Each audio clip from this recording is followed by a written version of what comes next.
Class 9।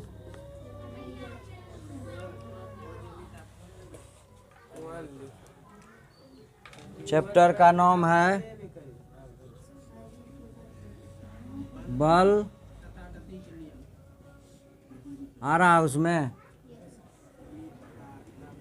बल तथा गति के नियम।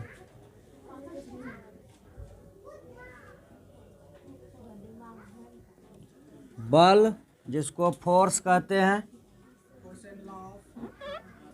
गति को क्या कहते हैं? Motion. MOTION, force and motions law.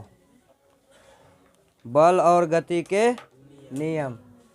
सबसे पहले बल देखो, साधारण सी भाषा में बल को हम परिभाषित कर सकते हैं कि बल वह है जो किसी वस्तु पर लगने से उसके स्थान, आकृति, गति और उसके दिशा में परिवर्तन कर देता है, उसको हम बल कहते हैं, है ना।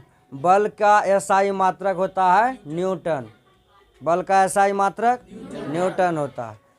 तो बल जो है वह किसी भी वस्तु, इससे पहले क्वेश्चन आया कि बल लगा करके क्या क्या होता है, या बल लगने से किसी वस्तु पर क्या हो सकता है, क्या संभव है, या किसी वस्तु में बल लगाने से क्या सब हो सकता है।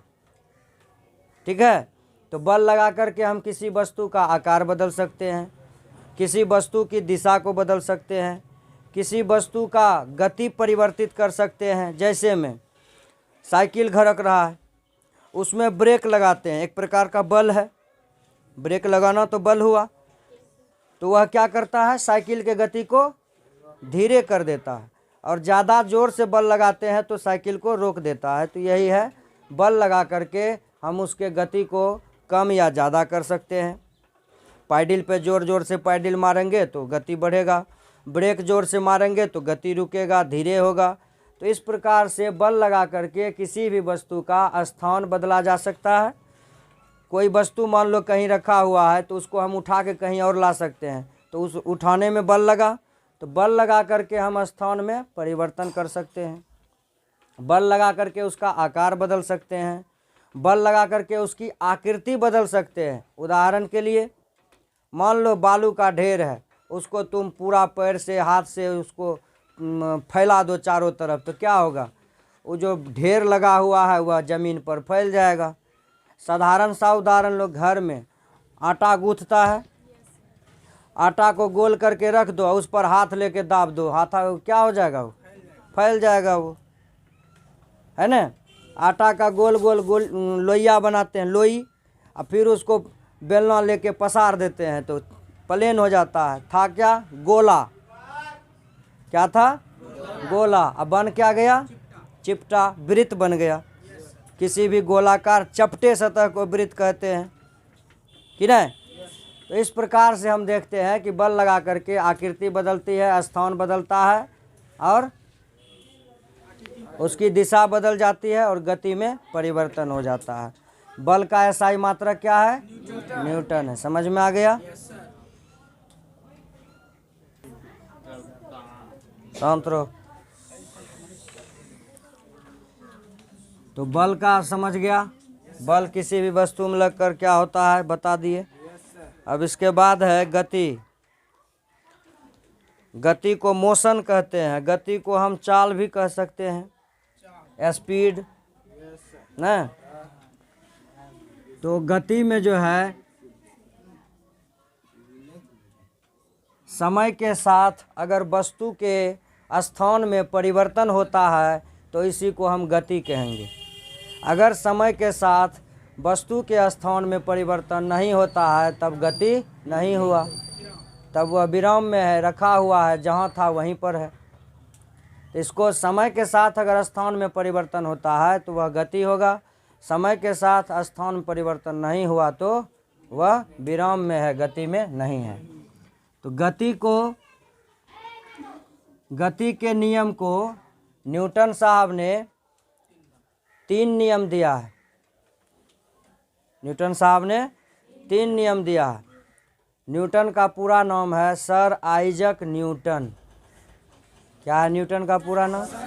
Sir Isaac Newton. इन्होंने गति के 3 नियम दिए हैं। पहला नियम है प्रत्येक वस्तु अगर विराम की अवस्था में है तो वह विराम में ही रहना चाहती है, और गति की अवस्था में है तो गति में ही रहना चाहती है। कब तक? जब तक कि कोई बाहरी बल उसकी अवस्था में परिवर्तन न ला दे। अगर पंखा रुका हुआ है तो वह तब तक नहीं घूम सकता है जब तक कि उसमें बिजली की प्रवाह धारा प्रवाहित नहीं करेंगे, या हाथ से जब तक नहीं घुमाएंगे तब तक पंखा नहीं घूम सकता है। और विराम की अवस्था में चलता हुआ पंखा विराम की अवस्था में तब तक नहीं आएगा जब तक कि हम उसको बल लगा करके रोकने का प्रयास नहीं करेंगे, या बाहर का बाहरी बल जो उस पर लग रहा है गति करने में अगर उसको कट नहीं कर देते, मतलब लाइन ख़त्म, पंखा रुक जाता है। तो न्यूटन के पहले प्रथम गति के नियम को जड़त्व का नियम भी कहा गया है। गैलीलियो के सम्मान में, गैलीलियो मालूम होगा जिन्होंने दूरबीन का आविष्कार किया था।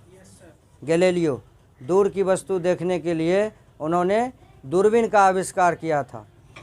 तो गैलीलियो के सम्मान में ही न्यूटन के गति के प्रथम नियम को जड़त्व का नियम भी कहा जाता है, जबकि गैलीलियो साहब का आधा ही नियम है। अगर कोई वस्तु विराम में है तो वह विराम में ही रहेगी, यही जड़त्व का नियम है। तो जड़त्व का नियम भी 2 तरह का हो जाता है। गति के क्या गो नियम? 3 नियम न्यूटन के अनुसार। किसके अनुसार? बल का मात्रक न्यूटन, बल का ऐसा ही मात्रक न्यूटन। ऐसे बल का सांकेतिक अक्षर F है, फोर्स, पंची फोर्स। तो पहला नियम जो गति का है, प्रत्येक वस्तु अगर विराम में है तो विराम में रहेगा, और अगर गति में है तो गति में रहेगा। इस आधार पर गति का पहला नियम कहा गया जड़त्व का नियम। दूसरा नियम में कह रहा है कि अगर आवेग में परिवर्तन के दर लगाए गए बल के समानुपाती होते हैं और यह परिवर्तन लगाए गए बल की दिशा में होती है, इसी को कहा गया बल वाला नियम। न्यूटन साहब का कौन सा नियम बल को परिभाषित करता है? तो दूसरा नियम। कौन नियम? दूसरा नियम जो है न्यूटन साहब का, वह बल को परिभाषित करता है। जैसे में बल को परिभाषित करने वाला नियम है कि आवेग में परिवर्तन का दर, वही संवेग को, संवेग में परिवर्तन का दर लगाए गए बल के समानुपाती होते हैं, और यह परिवर्तन लगाए गए बल की दिशा में होती है। जिधर से बल लगेगा परिवर्तन उसी तरफ होगा, बल जिधर से नहीं लगेगा परिवर्तन उधर नहीं होगा। तो लगाए गए बल के समानुपाती होते। इसके लिए सूत्र भी दिया है, P बराबर mF।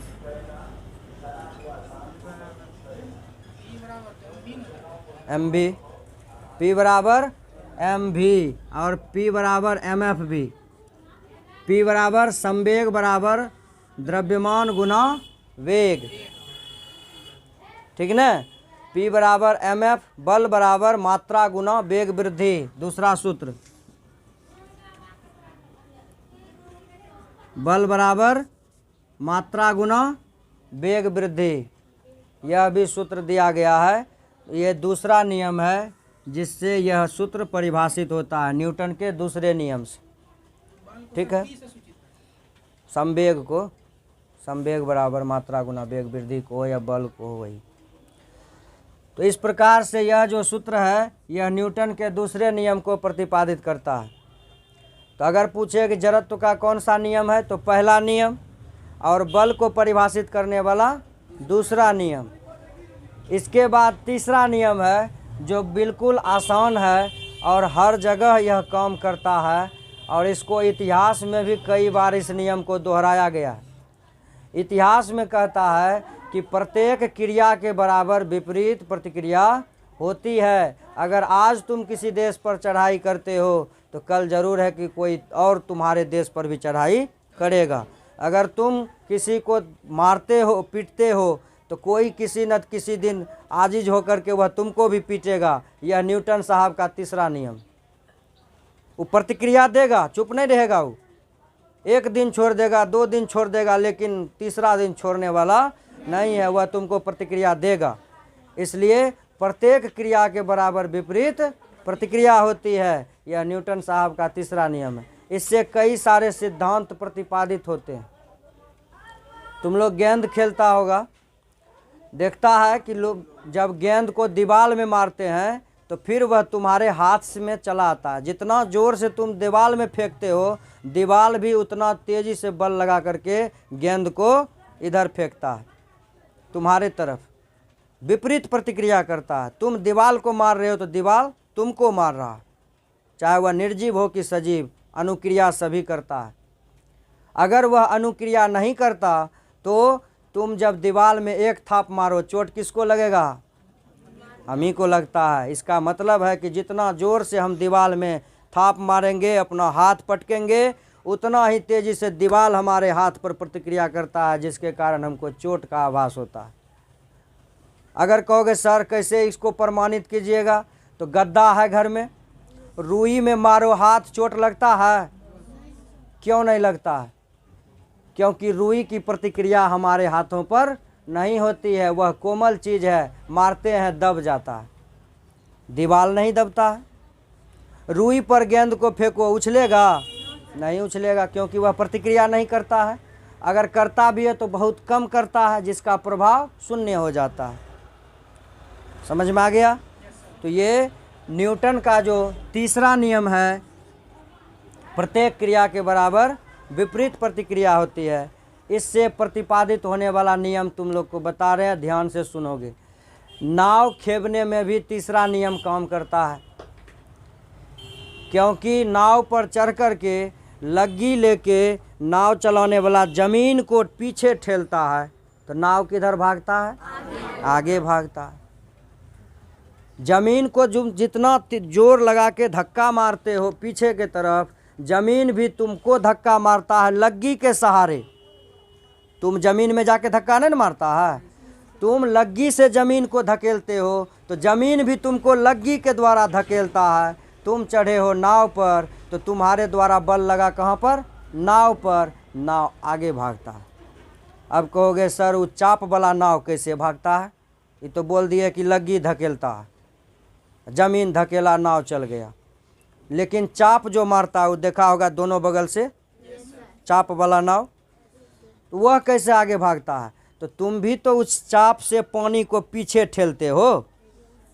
आदमी तैरता है तो आगे कैसे भागता है? तो भी तो पानी को पीछे ठेल रहा है, जिसके कारण आदमी आगे भागता है। इसका मतलब है कि तुम जो पानी को पीछे धक्का दे रहे हो, तो पानी तुमको आगे धक्का दे रहा है। विपरीत प्रतिक्रिया, तुम पीछे धकेल रहे हो तो वह तुमको आगे धकेल रहा है। इसलिए यहाँ पर विपरीत प्रतिक्रिया होती है।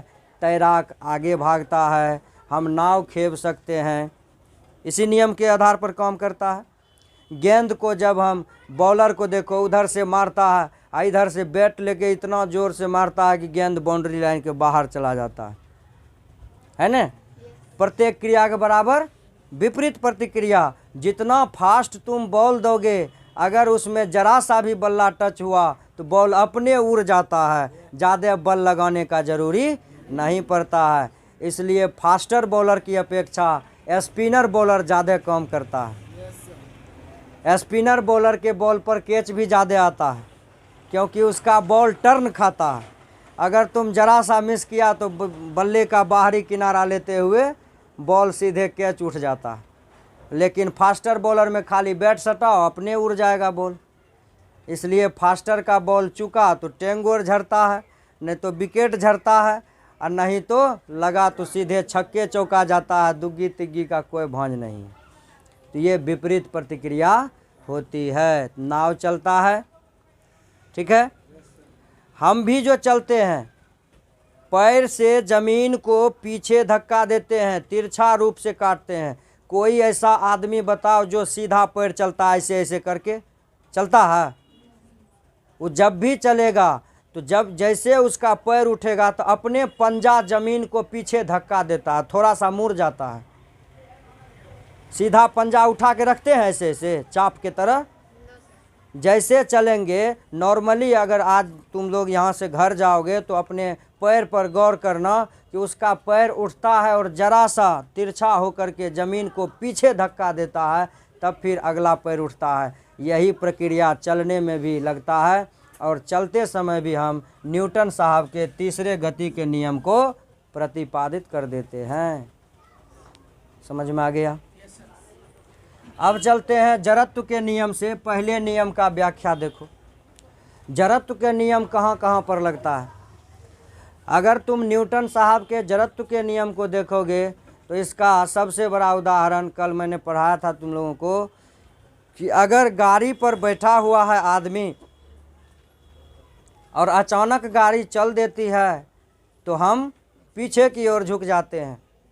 यहाँ भी जड़त्व काम कर रहा है। गाड़ी रुकी हुई थी, हमारा शरीर भी गाड़ी के साथ साथ रुका हुआ था। जैसे गाड़ी स्टार्ट हुआ, गाड़ी गति में आ गया, हमारा शरीर गति में आने में समय लगेगा न, तो गति में हमारा शरीर नहीं था। जैसे गाड़ी आगे भागा, रुका हुआ था वस्तु पीछे घसक गया। कल तुम लोगों को उदाहरण भी बताए। अगर तुम लोग को नहीं है विश्वास, तुम लोग मोटरसाइकिल चालक को देखना, उसके पीछे में जो बैठा हुआ आदमी रहता है, जैसे मोटरसाइकिल आगे जाता है तो पीछे वाला आदमी थोड़ा सा पीछे झुक जाता है। अगर कहीं झटका के साथ आगे गया तो पिछला उतर के नीचे हो जाता है ना। इसका कारण है कि गाड़ी के साथ तो ड्राइवर जा रहा, चूँकि वो हैंडल को पकड़ा हुआ, लेकिन पिछला आदमी अगर संभल के नहीं बैठेगा तो वो सीट से उतर के रोड पर बैठ जाएगा, है कि नहीं? तो यहाँ जड़त्व का नियम काम करता है। शरीर जड़त्व के नियम में, विराम का जड़त्व यहाँ काम कर रहा है। और गाड़ी गति में आ गया तो शरीर तो मेरा रुका हुआ है, इसलिए जैसे गाड़ी आगे भागता है हम पीछे की तरफ झुक जाते हैं। अब ब्रेक लगने पर आगे झुक जाते हैं, झुकते हैं ना। तो इसका कारण है कि जैसे गाड़ी में गति में है तो हमारा शरीर भी गति में है। अगर शरीर गति में है, गाड़ी भी गति में है, तो गाड़ी में तो ब्रेक लगा सकते हैं, शरीर को ब्रेक लगा सकते हैं? क्या कहेंगे कि गाड़ी में ब्रेक लग रहा है, रे शरीर तुम धीरे हो जाओ? ऐसा संभव नहीं है। यह ऑटोमेटिकली काम करता है। शरीर अपने गति में आता है, शरीर अपने विराम में आता है। इसमें कोई ऑटोमेटिक ब्रेक है, तुमसे ब्रेक लगने वाला नहीं है। तुम इसको ब्रेक नहीं लगा सकता, है कि नहीं? तो इस प्रकार से हम कह सकते हैं कि हमारे शरीर में जो है यह गाड़ी के साथ गति में था।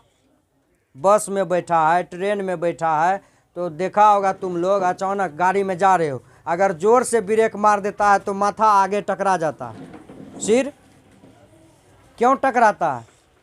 क्योंकि गति में थे तो हमारा शरीर भी गति में था। जितना स्पीड में गाड़ी, उतने स्पीड में गाड़ी में बैठे हुए हर व्यक्ति का शरीर भी गति में आ जाता है। इसलिए गाड़ी को कभी ओवर और हाई स्पीड में नहीं चलाना चाहिए, नॉर्मल स्पीड में चलो, क्योंकि उसी हिसाब से तुम्हारा शरीर भी गति में आ जाता है।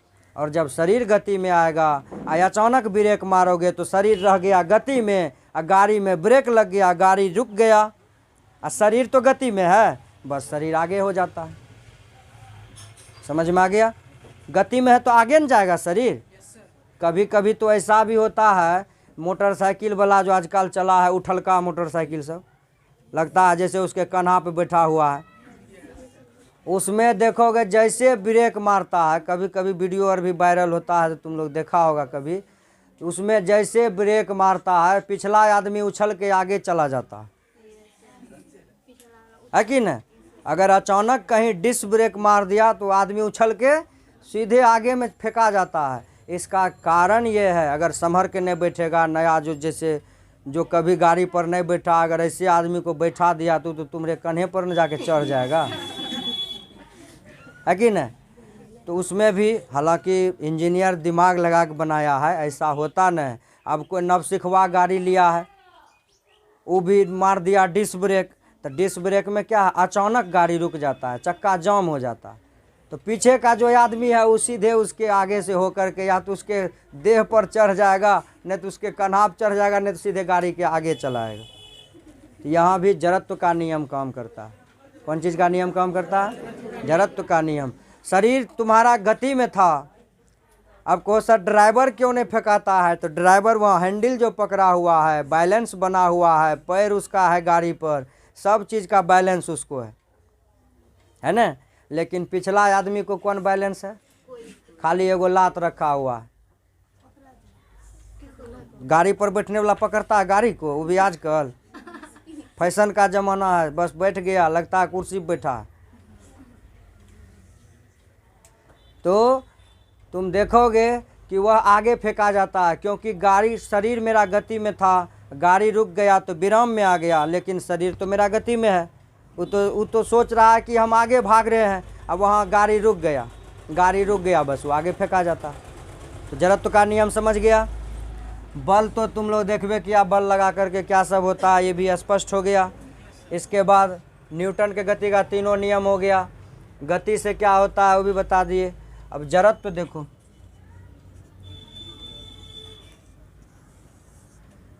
जड़त्व के दो नियम है, एक है विराम का जड़त्व और गति का जड़त्व।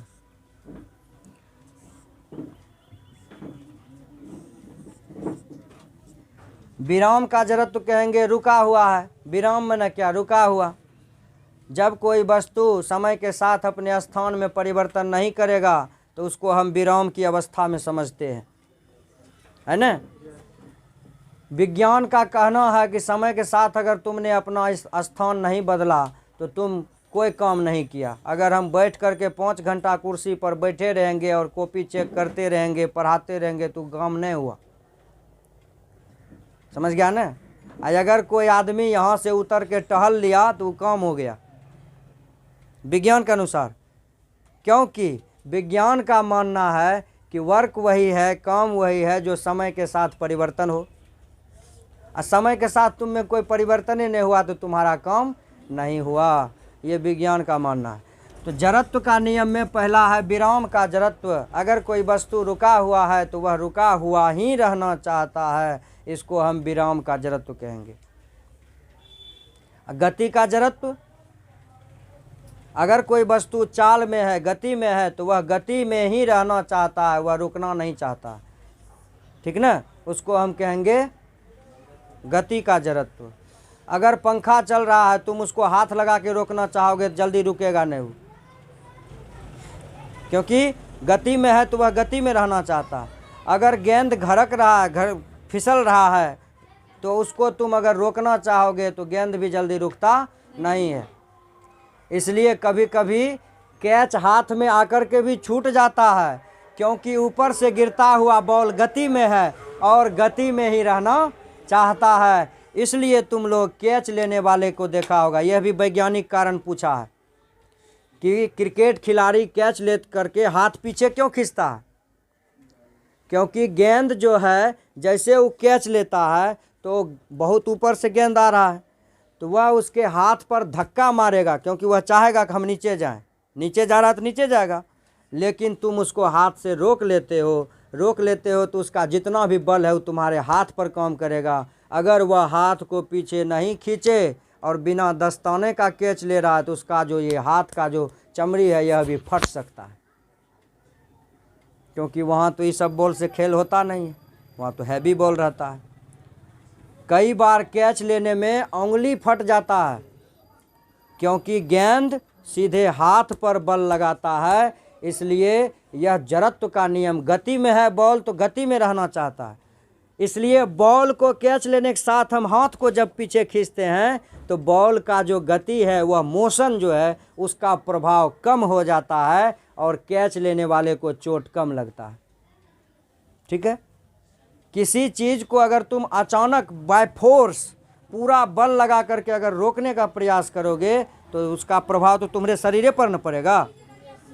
उदाहरण के लिए कोई साइकिल चला के आ रहा है, अब बहुत देखते हैं आजकल, एगो आता है आगे में उसका हैंडले पकड़ लेता है। हैंडल पकड़ लेगा तो तुम्हारे हाथे पर न जरब पड़ेगा, हो सकता है तुम्हारे हाथ का हड्डी जो है वह भी क्रैक हो सकता है, तुम्हारे हाथ में दर्द उखड़ सकता है कि नहीं। तो इसलिए किसी भी चीज़ को अचानक नहीं रोकना है, उसके गति के हिसाब से। इससे एक और उदाहरण समझो, जड़त्व का ही नियम काम करता है। गाड़ी से, चलती गाड़ी से अगर कोई व्यक्ति उतरता है तो वह गाड़ी के साथ ही दौड़ने लगता है। चलती गाड़ी से अगर कोई व्यक्ति नीचे उतरता है तो वह गाड़ी के साथ ही कुछ दूर तक दौड़ता है। अगर नहीं दौड़ेगा तो मुंह के बल गिर जाएगा, उसका मुंह झड़ जाएगा। अब कहो सर कैसे? तो गति में जब उसका शरीर था, गाड़ी पर चढ़ा हुआ था तो गाड़ी के साथ उसका शरीर भी गति में था। इसलिए जब वह गाड़ी से नीचे उतरता है तो कुछ दूर तक जब दौड़ जाता है ना, तो उसके शरीर का गति जो है वह धीरे धीरे नॉर्मल हो जाता है। तब जब कुछ दूर जाके रुकेगा तो उसको कोई प्रभाव नहीं पड़ेगा।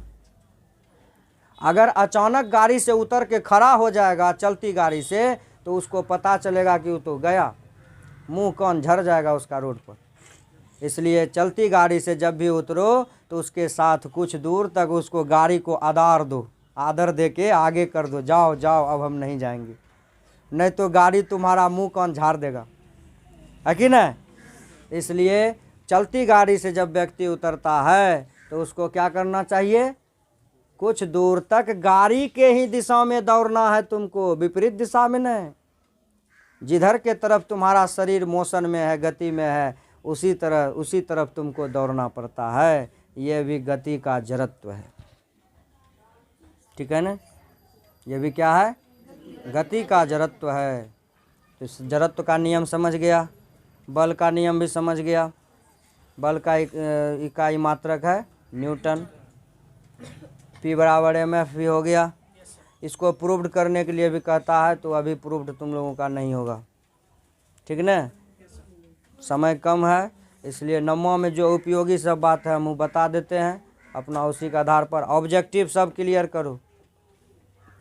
घर में किताब पढ़ो तभी ऑब्जेक्टिव का जवाब दे सकेगा। सुन लो, समझ रहा है ना। अगर किताब नहीं पढ़ेगा तो ऑब्जेक्टिव का जवाब नहीं दे सकोगे। अब 50 गो ऑब्जेक्टिव तो निश्चित रहेगा, आधा आधी। इसलिए घर में किताब पढ़ो, ऑब्जेक्टिव क्लियर करो, तभी नवमा का एग्ज़ाम जो है क्लियर हो सकता है। हर हर महादेव।